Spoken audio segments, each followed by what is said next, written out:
Step 3 of making a sterling silver skull pendant using a microwave. Now we ended the last video where I placed the flask onto the base. Now if you haven't seen video 1 and 2, please go back and have a look at those. You can watch this one first and that will fill you in and how we got to this point. Now that we have the flask placed on the base, it's time to mix the investment slurry. You add a bit of investment powder. It's very similar to plaster of Paris. It's got a higher heat tolerance. What you need to do, the ratio for mixing is usually 100 grams of investment powder on 30 grams of water.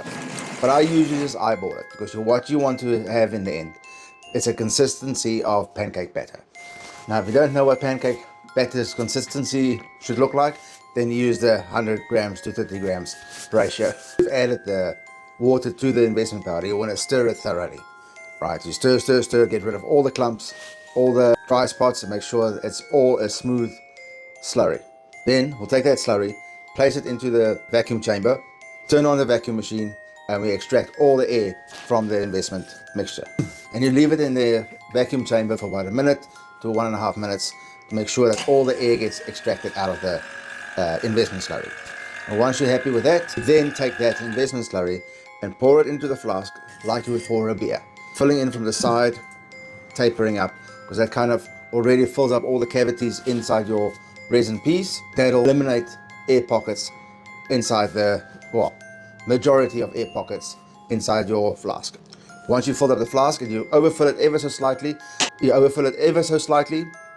up to the point where you've placed the masking tape, electric tape, whatever tape you've used to cover the top, just slightly above the rim of the flask. Because you'll see next, when we put the flask back in the vacuum tank, the investment slurry will then rise up, and occasionally it spills over the sides, but that's not a big issue. We can always top it up in the end if we need to. Otherwise, we've allowed that little bit of excess to then spill over, and it'll go back down to the level of the level where it needs to be, essentially.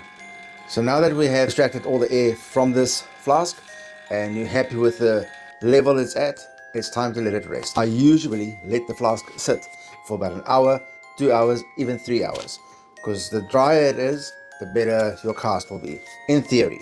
But I have casted in the past with 45 minutes worth of wait time. You've waited 3 hours, 2 hours, 1 hour, whatever your preference is. Now it's time to place the flask in the microwave. So first you need to remove the base, remove the tape, scrape the top so the top surface is nice and even and smooth, and you place it into what I call my microwave kiln.